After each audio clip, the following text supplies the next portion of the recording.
Hey, remember when we talked about Miss Spink and Miss Forcible, and it was all, oh, what silly kooky old ladies who don't seem to know what reality they're living in. Wasn't that a fun, simple time? Well, other Spink and Forcible are about to perform their grand finale, and their swan song is pure nightmare fuel. Although, then again, which scene in this final act of Coraline isn't nightmare fuel? As soon as Coraline found that button-eyed chimera parent doll, everything started racing downhill to make the imagery of this film stick with you in the most unsettling ways possible. So let's take a deep breath and try to survive the other world together as we look for more clues in this decaying landscape.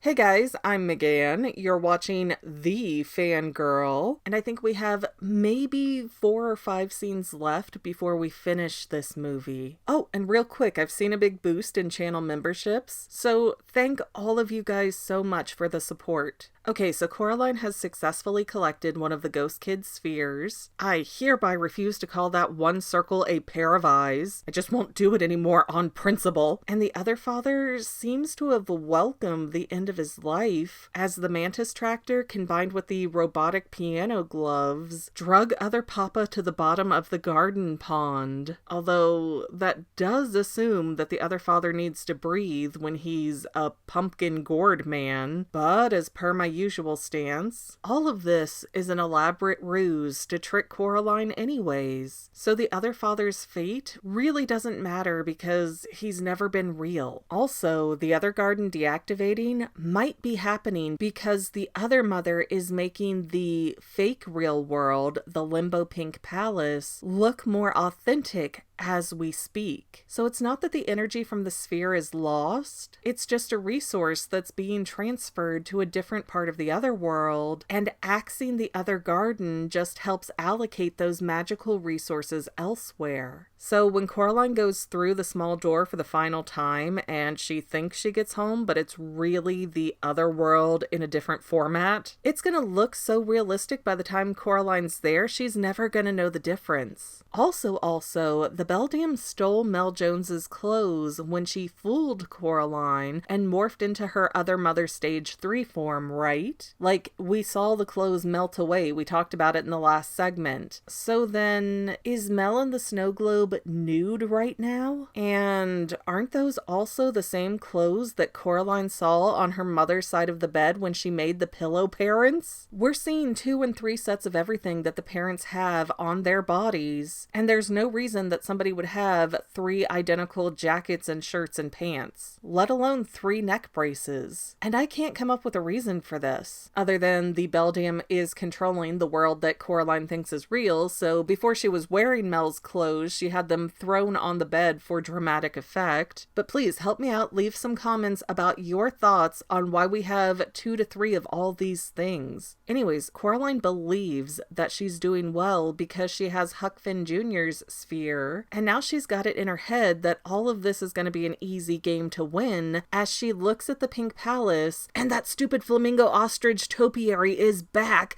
and he's on the wrong side of the house. I swear that thing is watching her every move. But now that Coraline understands what constitutes a wonder, she has the choice of going upstairs to Bobinski's apartment or downstairs to Spink and Forcible's theater. And Coraline chooses the basement where other Spink and Forcible are. And we still have the fun lights around the door and soft, chimey music. So, similar to the other garden, the basement apartment feels off, but not really threatening just yet. Coraline has to be drawn all the way inside before she'll see any danger. Strangely though, as Coraline quietly descends to the apartment, we can hear other Miss Spink singing her mermaid shanty song in the distance, almost like a recording of the performance is playing on a television or record. Yet nothing like that is happening anywhere that we can see once Coraline enters the building. So it's like a siren song drawing Coraline to her doom. But the entryway in other Spink and Forcible's home has very unusual markings on them. It's not like a distinct rune or pattern, but again, I wanted to throw this to the comments for your opinions. We can just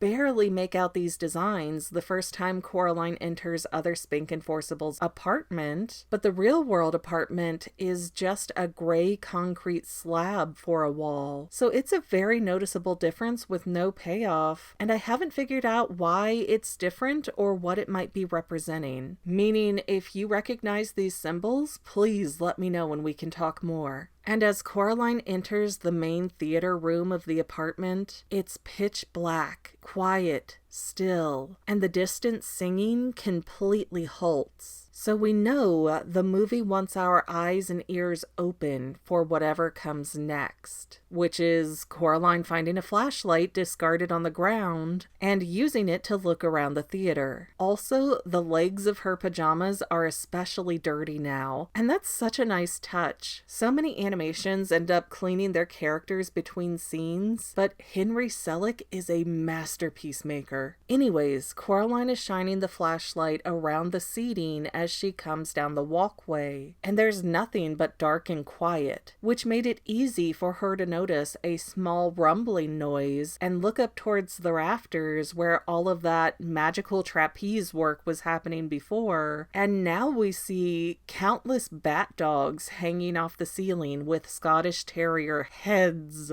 And there seem to be a lot less of them than there were dogs in the theater, but I do believe they still have button eyes. They're just glowing so brightly red that it's hard to be positive. And the bat dogs do not like having the flashlight shined on them, and one of them gives Coraline a warning growl as all these red eyes glare at her, and she gasps and turns off the flashlight, as if to say, "Not today, Satan." That tactic works out because all the red eyes turn black as soon as the light is gone, which does seem unnecessarily helpful for Coraline, because having her eyes adjust to the dark is the best bet for her disturbing the least amount of creatures possible. Or at least that would have been her best bet if this treasure hunting game wasn't rigged, because we hear the loud thudding of old, heavy manual lights being powered on as a stage light appears from nowhere and highlights a giant candy wrapper on the stage. Again, if this is a timed game that the Beldam wants Coraline to lose, why turn on the light and literally show her where to go? Why not let the kid fumble around in the dark for 20 minutes and run out of time? It doesn't make sense if the Beldam's goal is to keep Coraline and sew buttons into her eyes. And we know it's not the dogs helping her because they're just some friendly doggos that love everybody. We just saw the dogs. They're half bats now and about to rip her head off. Coraline winces before climbing on the stage, seeming very confident that the floating candy wrapper is exactly where she wants to go. And as Coraline approaches, we see an unidentifiable shadowy shape in the wrapper. So Coraline confirms that her hunch is correct with the seeing stone, which shows us a glowing blue sphere in the wrapper, along with two hands clasping the sphere. So yeah, let's not be extra careful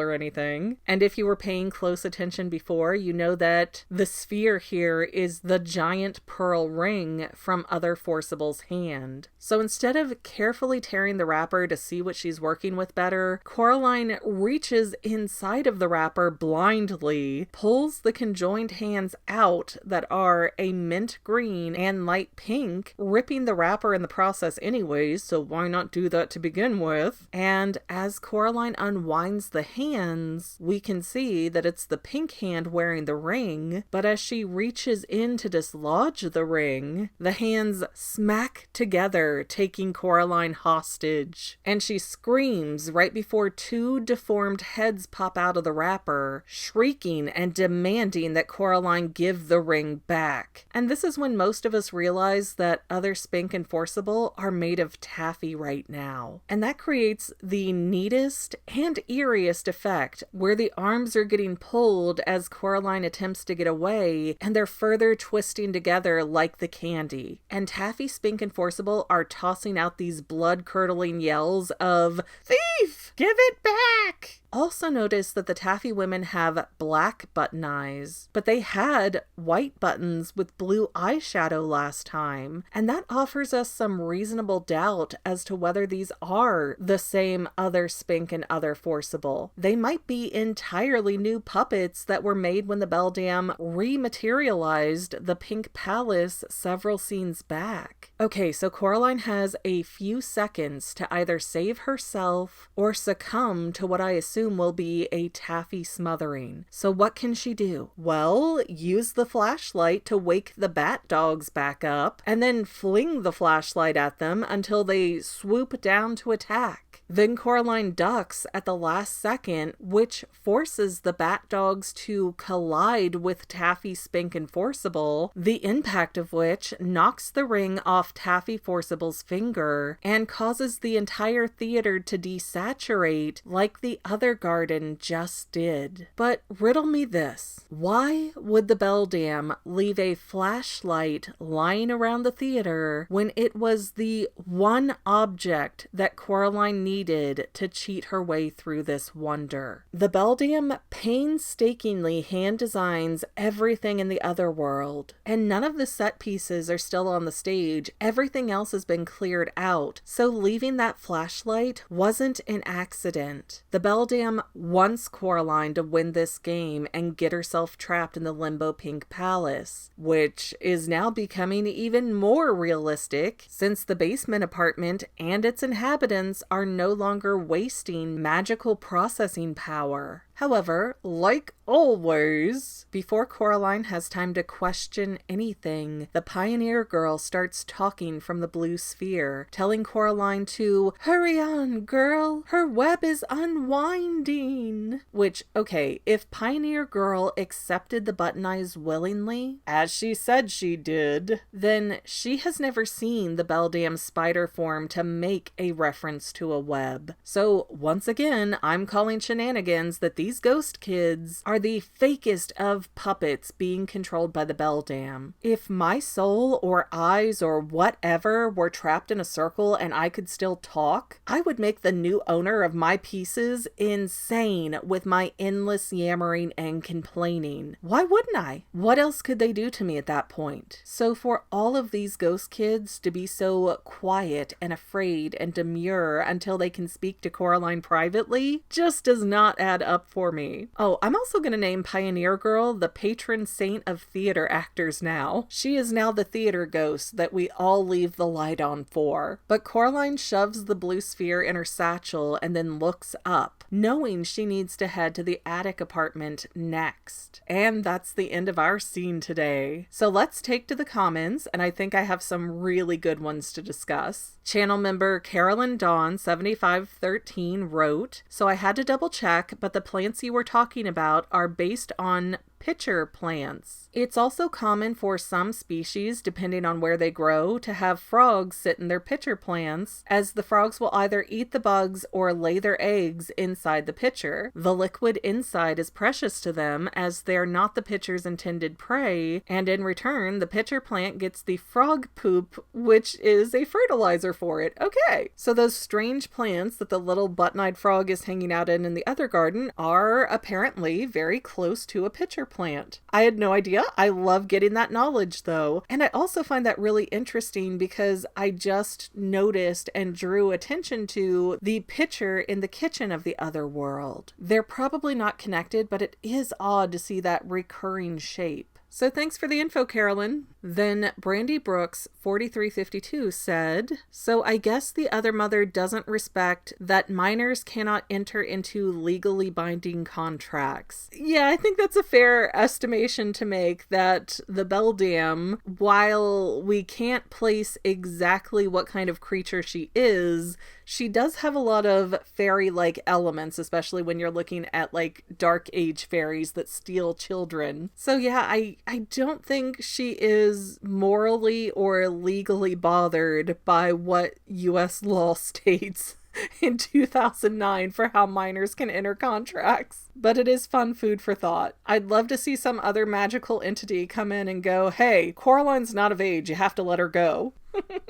Renee is Pink left a message saying, hot chocolate, not a breakfast drink? What? Scoffs in Mexican. I am assuming that in some places and cultures, hot chocolate is a breakfast drink, and that would explain why it's on the table in front of Coraline along with like toast and eggs and bacon. I don't know though, respectfully, that is not my world. I've never seen that done, but y'all do you. And Doll's Art by Artie Nyan 206 said, I thought the tapping on the button eye is literally watch yourself or something like that, referring to when the beldam is just tapping at her button while Coraline is asking for clues. And I can definitely see that being a part of the feeling in the room, but it just seems like such an odd gesture that we don't see before or after that. So I wish, kind of like the finger tapping, that we had some kind of callback to better understand it. Sailor 211 said, girl, you are so good at your job. I would have never noticed half of these things, and just thank you so much. That makes my day. Finally, it took 2 weeks off, and whew, so many comments to go through. And I'm sorry, I'm going to say this so wrong. Nap Ryan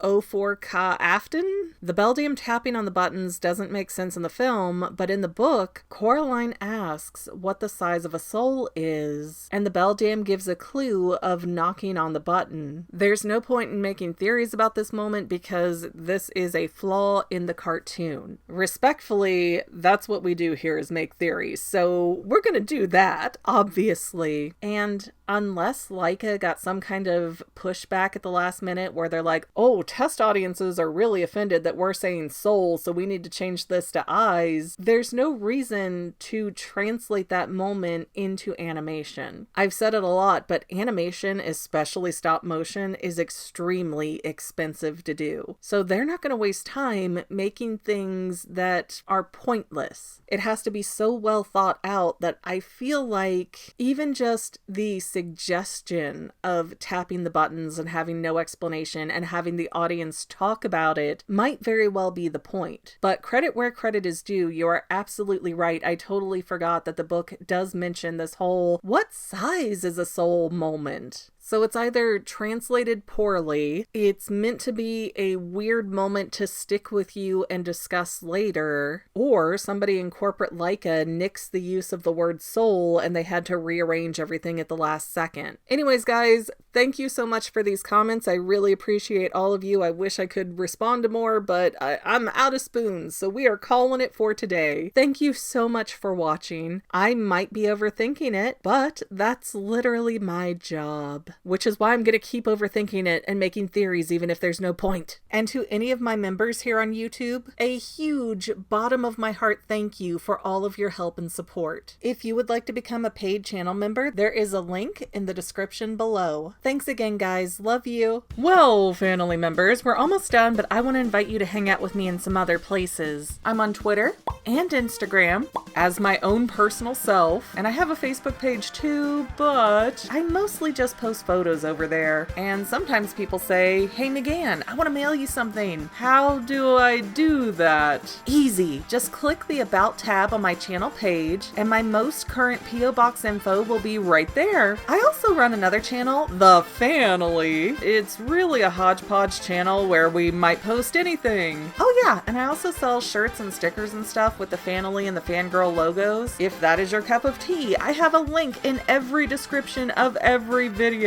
Finally, if you want to help out the Fangirl channel and make sure I'm putting out video essays for years to come, the best way you can help is by subscribing and watching more of my videos, whether they're new, old, whatever. Maybe even share one or two on social media, help spread the word. People who watch to the end of videos, like you, helps to tell the site, hey, this is a good video, we should recommend it to other people. So if you made it this far, leave me a comment of something like, hey, I made it to the end. Love ya. See you next time, family